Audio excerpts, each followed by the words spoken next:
I'm gonna give you 5 quick tips for this new buddy meta that we got. Hopefully this will help you play better, perform more consistent, and climb the ladder. Now these are things that are from my experience, things that helped me quite a lot and allowed me to hit top leaderboard pretty early on already. So hopefully they will have the same effect on you. I'm gonna start off with one that seems pretty obvious, but I'll give you some extra tips with it to make it easier. And that is early tempo is king. I don't think it's a secret that you need to play strong early boards anymore. It just helps with your buddy meter. To try and get your buddy faster, you need a strong board. Also, the meta is very tempo heavy, so if you don't have a strong board, you're just gonna die and get tempoed down by other people. Because of this, Chroma Wing is a really good card. Chroma Wing is the dragon that, you know, the attack scales up when you level. And high attack is the best way to get your buddy. If you have a couple 1-1s on your board, let's say you have 3 1-1s, you only deal like 3 damage total, which is not that much percent. But if you have a Chroma Wing with like, let's say 6 attack and it attacks twice or 3 times, you deal 12 or 18 damage total, which is gonna just boost up your buddy meter massively. So having high attack cards is super valuable, especially if they value trade. Because of this, tokens got slightly worse, which is a weird thing to say, but yeah, maybe tokens aren't in the best spot right now. At least Alicat is at least not that good. The basic curve also sees some play again. This is just a curve where you level on turn 2 and stay on tier 2 for a little bit, because overall tempo on tier 2 is slightly higher than tier 1. But of course you can still warrior and Jeeve curve stay on 1 because acolytes and mummies and pubbots, they're all still pretty decent. And let's not forget about demons. We're pretty much in an early demon meta. If demons are in the lobby, I think most opponents that I face have like an early Ref Reaver on the board. It is so easy to get a decent sized Ref Reaver, which will save you health, win fights, get your buddy faster. It is massive, and like you really want to get your buddy early. I remember a game where I played as Queen Wagtoggle. I think it was a video I uploaded earlier today, where I got my tier 4 buddy the same turn that a Brukan got their tier 2 buddy. So a tier 4 and tier 2 buddy on the same turn, that shouldn't happen. That's because I was able to play much better tempo boards and have better fights than the Brukan. And obviously a tier 4 buddy is way more valuable than a tier 2. And buddies are so strong, they're such good spikes, you really need to try and get them as early as possible, because delaying them by even just 1 turn, let's say you're playing Maiev, literally can mean the difference between life and death. Another good tip for early tempo is just don't save your gems. Generally speaking, if I have gems, I hold them in hand until I have a good card. Let's say on tier 3 to buff up. But right now, just put them onto the cards that you think need to value trade or need higher attack to just, you know, be strong. And last but not least, I'll also mention positioning. Positioning is super important early on. Play around Acolytes of Cthulhu, so play a big card and then something with 1 attack, so you don't waste something into that Acolyte Reborn. And put your highest attacks, once again, early. Usually I'm tempted to put like my Trixes early or other Death Rattle cards, but in case your opponent just trades with those and doesn't trade with your backline, you will get way less percentage on your buddy meter instead if you would just, you know, put your big cards early. The next tip is how you should take triples. So previous meta was all about people staying on 1, getting triples, leveling and taking multiple 4-drops because Avenge is insane. Avenge is still good, but it's not meta defining anymore. Now people that I see hit early Witchwing or Doomsayer or Dazzling Lightspawn often got 8th and 7th place. Like they just lose the lobbies because they have no time to milk and stabilize and die. Because a lot of tempo heroes are also playable. A lot of buddies that people get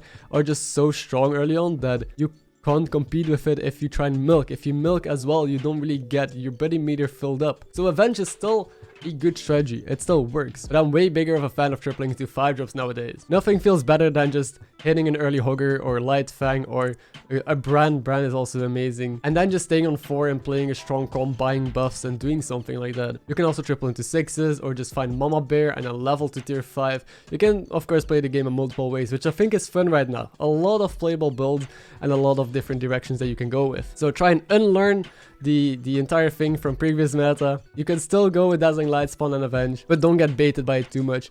It's fine tripling into 5s. It's fine doing just a basic leveling curve and not having like 3 triples lined up. Of course, the more triples, the better, you know. But again, hero playstyle is very different. Some heroes don't even need triples that badly because of their buddy. So yeah, I think experiment and just triple more into 5s and see what happens. Of course, you know, depending on the tribes. I don't just want to generalize here. I guess one more tip that I'll give is to just take any scaling and run with it. Usually, you used to be rather picky. Like if you had Light Fang, you're just gonna sell it off the next turn and find something way stronger to do. But because lobbies are a lot faster, you can just stick to the first thing you get offered. Like if it's double gribber and you have a Tony, stick with it and build a comp around it. I've been having a good some good games just finding whatever I get offered from Bob, sticking with it and seeing if I should pivot into something late game instead of just disregarding it and looking for something better completely to do. Also, a quick reminder, if you're new to the channel, don't forget to subscribe if you enjoy this kind of content or if you enjoy gameplay and guides. And liking the video is also very much appreciated. The third tip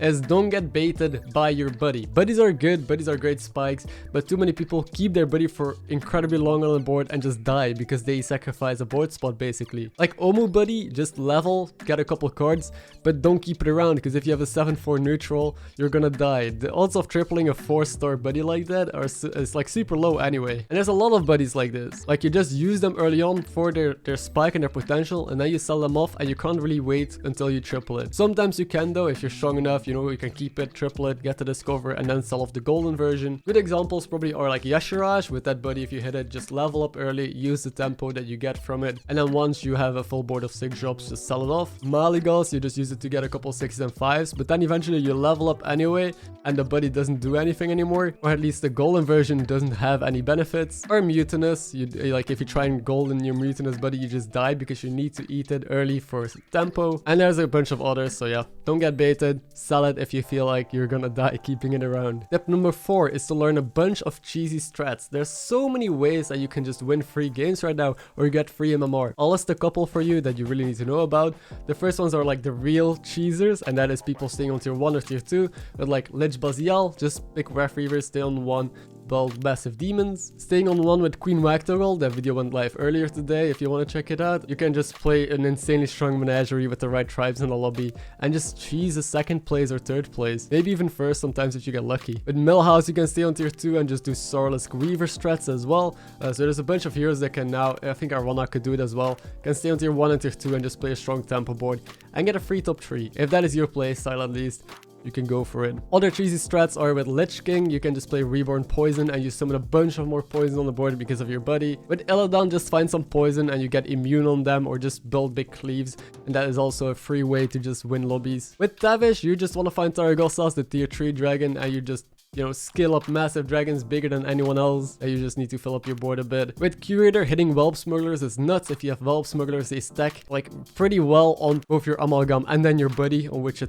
doubles. There's a bunch of very cheesy interactions that are just so strong right now that I see get top 4 most of the time very easily. So learn these, implement these, and have fun, I guess. Now the last one that I want to talk about is leaving your comfort zone. Now this one seems a little bit less straightforward, so let me elaborate. Try weird leveling patterns. Now previous meta was completely fixed. There was like a couple leveling curves that you did every single time on every single hero. Right now people are still experimenting. We don't know what the best leveling curve is. Now staying on tier 1 will still be good probably. Basic curves as well. I think power leveling is kind of dead. But there's games where I just stayed on 1 extra long, where I stayed even on tier 2 extra long. I did a basic curve, but on 8 gold I was still on tier 2 because it just worked out so well. My shops were great, I was super strong, I was lining up pairs and I tripled into 5s and won the lobby afterwards, doing a very unconventional curve that people would probably call bad or that would not see any play in the previous meta. So leveling, like all of the ideas you have, keep them in mind, but don't like reinforce them. Try and be flexible and still see what other options you have. Another one is trying new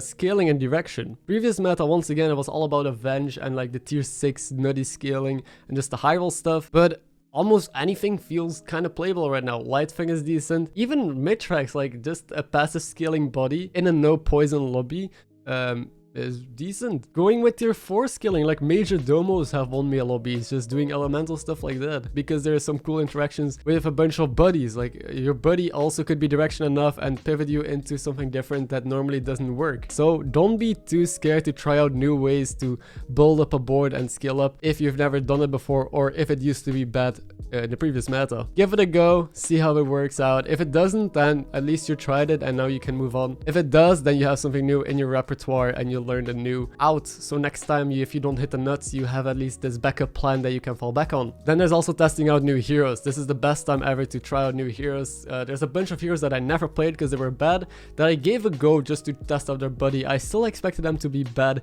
but I was pleasantly surprised. I actually felt like those heroes were a lot better than I initially thought, and now I can play them. Now I have experience with them, and then next time I get offered 4 really bad heroes, maybe that one bad hero I have some tricks up my sleeve with. And I play this game like almost 10 hours a day. I have almost 2,000 hours in Battlegrounds, and even now I still try and figure out new heroes that I haven't played, because there's 75 new heroes, all with new buddies. So if even I still to this day figure out how to play some bad heroes from time to time, imagine how much potential you might have that you haven't discovered yet. How many heroes that might be secretly good for you, but you just shy away from because you're not used to it, or you don't really know how to make it work. So leave your comfort zone, try out all these new things. This is the best time ever, because this is also the most flexible time ever to play the game, I think. And that is it. Hope you enjoyed it. Thank you for watching, and I'll catch you in the next upload.